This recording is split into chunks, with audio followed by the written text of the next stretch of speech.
54 years ago, a bike just like this one won the Tour de France under the great Eddy Merckx, the GOAT. For years, I've been dying to know just how good bikes like Merckx's actually were, but the trouble was, every time I rode one, I kind of broke it. We might have a problem, Mike. No, I think we've got a real problem. Turns out you can't ride an antique in anger. However, with the help of the team at GCM Plus and a whole load of experts, we faithfully built a brand new replica of Merckx's 1969 Tour de France winning bike, and I got to find out exactly how fast it really would have been. If you want to know the answer and how we built this bike with brand new 50-year-old components, then head over to GCM Plus and watch the film. What I want to know next, though, is whether an entry-level bike like this one is now better than a bike that would have been the best in the world 50 years ago. It's a simple challenge: vintage superbike versus modern cheap bike. Which is faster on the flat, which is faster in the hills, and which is the nicer bike to ride?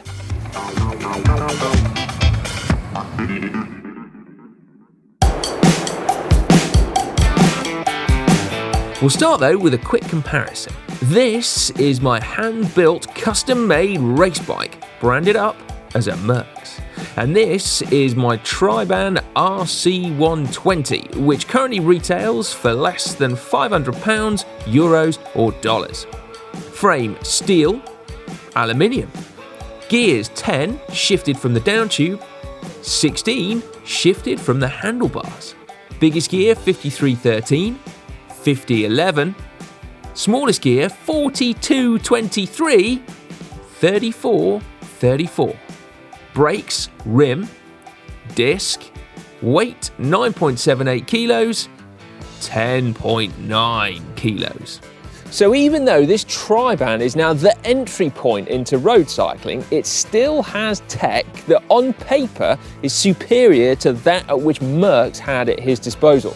The question is though, is it going to make the bike faster or in fact nicer to ride? Because it also, remember, has a 1 kilo weight penalty and is mass produced in a factory versus handmade artisan craftsmanship. Oh. Firstly, let's see about on a flat course. 4 kilometers long and fast. Very fast. Or at least it would be fast on a modern day superbike. So let's see. Now, before we get going, one last point to address is that making videos like this on old bikes does present something of a dilemma in that, as you've seen, this bike should come with toe clips and straps. But I want to measure my power output on these runs, and the only place you can put a power meter on this bike is by replacing the pedals. So I have done. Will it distort the results? Possibly it might have done slightly, but bear in mind that the Triban also wouldn't come with clipless pedals as standard. So technically both bikes will be getting exactly the same minor upgrade in speed. And you now also get to see my data. Okay. Beep, beep, beep, beep, beep.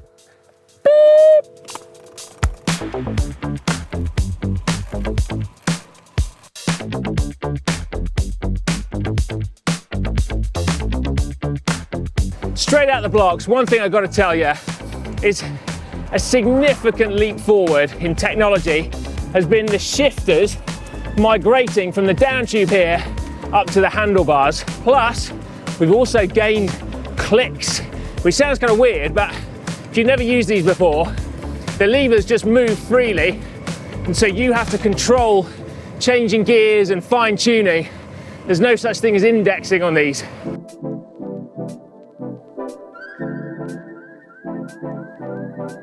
And whilst I've got to say that having spent more time on this bike now, including a 250k epic in the Pyrenees, which is the subject of another GCM Plus film, I am slightly more amenable to down tube shifters than I was. But that said, they are still a faff. It is way slower, and you're also less inclined to bother changing gears, so you spend more time putting up with a suboptimal cadence, grinding big gears, or spinning wildly. So immediately, it's a big difference.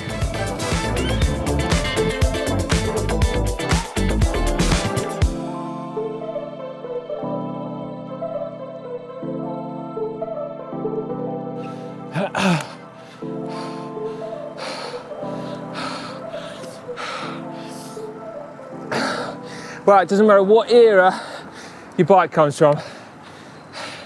Riding hard is still riding hard. Still flipping hurts.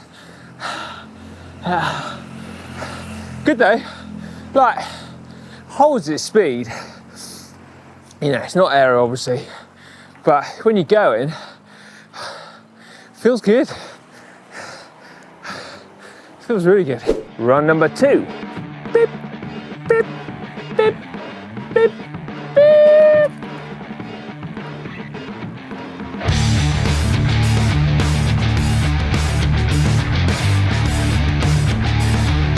Straight out the blocks, I've got to say, this bike feels slower.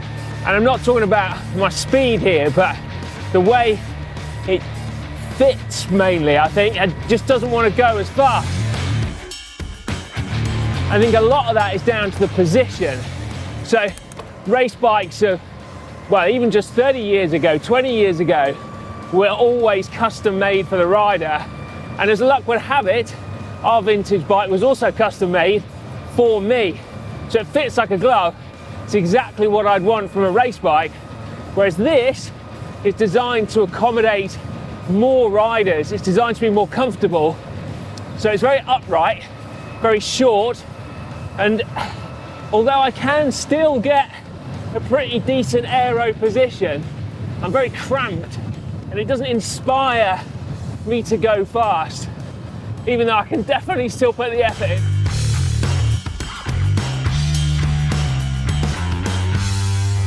Aside from my body position though, on a flat time trial like this one, you wouldn't think that there'd be all that much to separate the two bikes because weight isn't going to be a factor.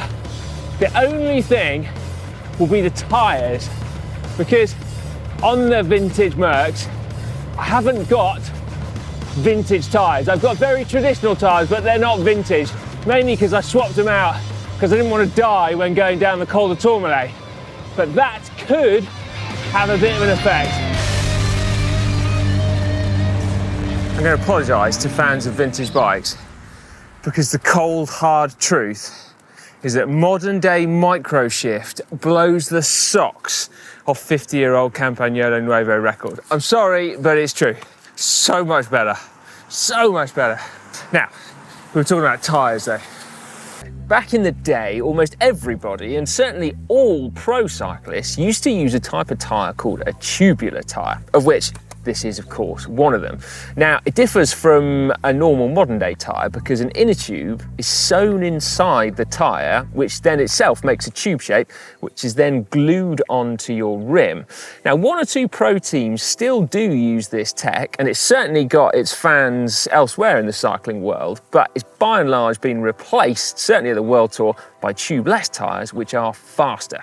Significantly faster. So it's fair to say that this one is likely to be significantly faster than that entry-level tyre on the Triban. And when I say significantly, I'm talking potentially tens of watts per wheel. So this one is likely to have quite the advantage. The good news though is that tyres are exceedingly easy to upgrade, and for cycling at least, not that expensive in the grand scheme of things. So it would be very easy to give this one a significant boost. On to the hill climb next, 1 mile long at an average gradient of 8%, but with sections of up to 20%, it will really test the bikes and my legs. Run number 1, vintage bike. Beep, beep, beep, beep, beep.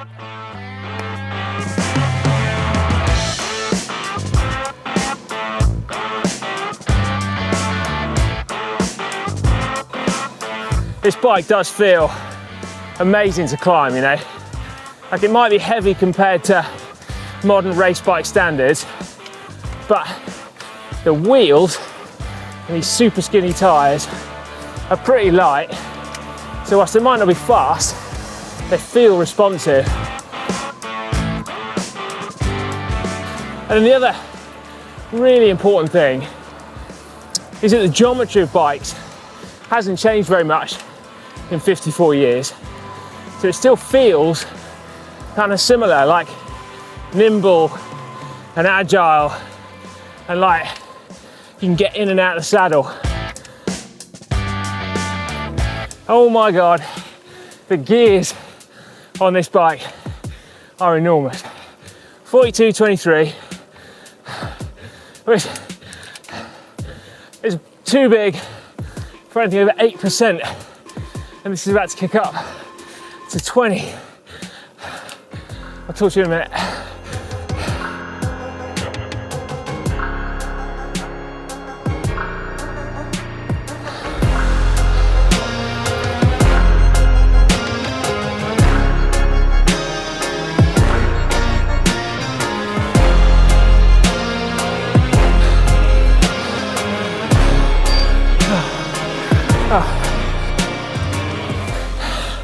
Well, that's all I can do, just keep rolling. One other thing, I've got to say, what is it about the shape of these lever hoods? Who thought that was a good idea, ever? I appreciate, you know, nobody invented down tube shifters yet, but it's so uncomfortable to hang on to. What is that about? Wouldn't have taken a genius to sort that out. Took like another 30 odd years. Mad. The final run before coffee and cake. Beep, beep, beep, beep, beep.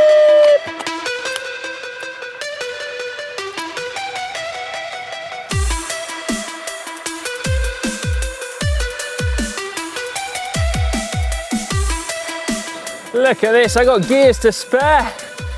Can choose whichever cadence I want.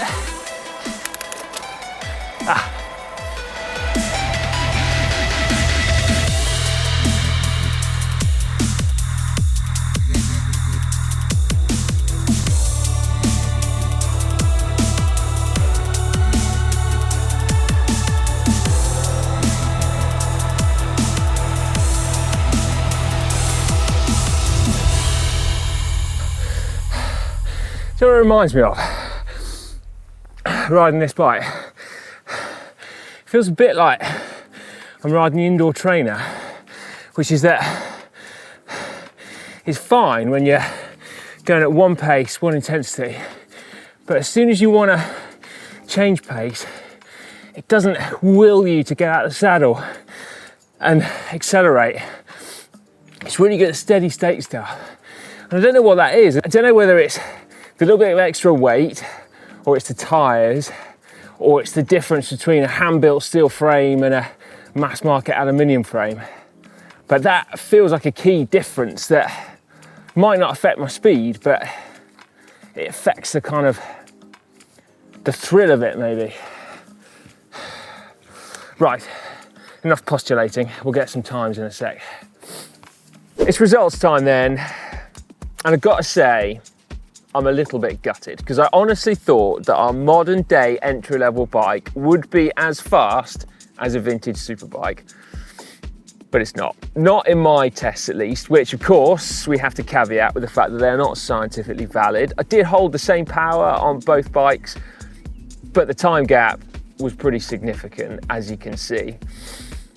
So yeah, a bit annoying, but I think if you try and drill down into it, it's probably not the bike's fault per se, in that my body position wasn't as aero on this one as it was on the Mercs, and that's a huge thing holding me back. And also, as we talked about earlier as well, the tyres, which you could easily and relatively inexpensively swap out. However, we shouldn't feel too sorry for ourselves, because the very good news is that In all other respects, other than outright speed, this entry-level bike is by far and away, I think, a better bike to ride for the majority of cyclists out there.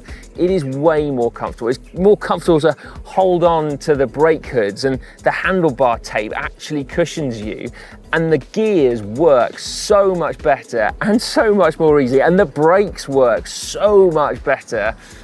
And so, as I said, for the majority of people, this entry-level bike is significantly better than the kind of bike that Eddy Merckx won the Tour de France on.